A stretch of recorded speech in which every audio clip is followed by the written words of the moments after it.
اور تیسری چیز ہے ولا یغتب بعضکم بعضا، نہ ہی تم میں سے کوئی کسی دوسرے کی غیبت کرے۔ اب غیبت کیا ہے؟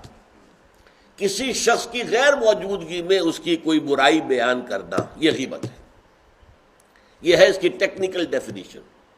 لیکن یہاں بھی جان لیجئے ہر غیبت غلط نہیں ہے۔ بس اوقات ایسا ہوتا ہے کہ آپ کا کوئی بھائی ہے، وہ کہیں رشتہ کرنا چاہ رہا ہے اور وہاں کے بارے میں آپ کے پاس کوئی معلومات ہے ایسی جو اس بیچارے کے علم میں نہیں ہے، اور آپ اسے بتاتے ہیں کہ بھائی وہاں یہ معاملہ ہے، ذرا سوچ لو، تو اس میں در حقیقت غیبت نہیں ہے، بلکہ یہ اپنے اس بھائی کو کسی برائی سے بچانے کی کوشش ہے۔ اس میں اس کے ساتھ نصح اور خیر خواہی کا جذبہ ہے، نہ کہ ان کو بدنام کرنے کا جذبہ۔ اگر کوئی سبب ہے ہی نہیں اور آپ بیان کر رہے ہیں تو یہ غیبت ہے۔ لیکن اگر معاملہ اس طرح کا ہے تو ظاہر بات ہے اسی طریقے سے کوئی کسی قوم کے رہنما ہیں اور بڑی شخصیتیں ہیں، اب ان کے بارے میں یہ ہے کہ پبلک میں اگر آپ کو ان پر تنقید کرنی پڑے تو اس کے اندر بھی دیکھا جائے گا کہ وہاں اس کا ہونا ضروری نہیں ہے، وہ تنقید جو ہے آپ ملک اور قوم کی مصلحت میں کر رہے ہیں۔ تو گویا کہ اس طریقے سے غیبت کی ہر شکل جو ہے وہ حرام نہیں ہے۔ البتہ ایک خیال لوگوں کو بڑا غلط ہے، وہ میں ایک حدیث کے حوالے سے اس کا ازالہ کر دینا چاہتا ہوں۔ یہ حضور سے سوال کیا گیا کہ پوچھا گیا کہ غیبت کیا ہے۔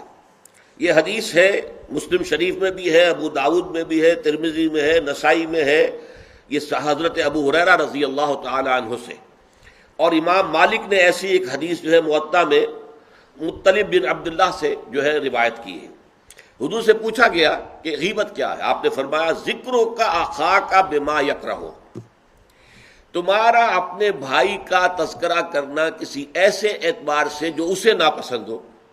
اگر اس کے سامنے کرو گے اسے ناپسند ہوگا، اس کے علم میں آئے گا کہ میرے بارے میں یہ بات کہی گئی ہے تو اسے ناپسند ہوگی، ایسی بات کا اس کی غیر موجودگی میں بیان کرنا۔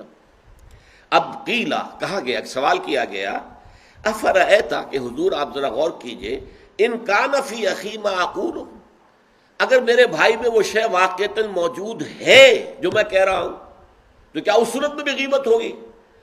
قال، فرمایا حضور نے، غور سے سنیے، ان کان فیہ ما تقول فقد اغتبت ہو، اگر تو اس میں وہ برائی ہے جو تم کہہ رہے تو تم نے غیبت کی، وَإِن لَمْ يَكُنْ فِيهِ، اور اگر نہیں ہے اس میں وہ شے اور تم پھر بھی کہہ رہے ہو ما تقول فقد بہتہ، تو تم نے اس پر بہتان لگایا ہے، یہ تو دوہرا جرم ہو گیا۔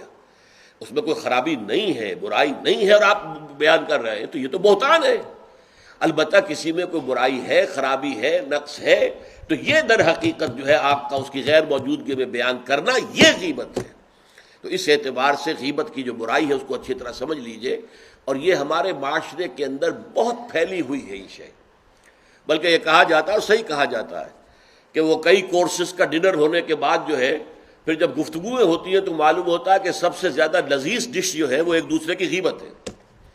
اور ہوتا کیا ہے، شادی کا کہیں پر مجمع لگا ہوا ہے اور جو ہے وہ ابھی بارات نہیں آئی ہے یا کوئی اور مسئلہ ہے، بیٹھے ہوئے ہیں، تو جب 3 آدمی بیٹھے ہوں گے تو کسی اور کی غیبت کریں گے، اور جب ان میں سے ایک اٹھ کے چلا جائے گا تو اب یہ دونوں اس کی غیبت کریں گے۔ یہ ہمارے معاشرے کا عام رخ ہے، یہ ہمارا جو ہے یہ گویا کہ سب سے زیادہ ڈیلیشس ڈش جو ہے وہ غیبت ہے۔ تو اس کے لیے شدت کے ساتھ روکا گیا۔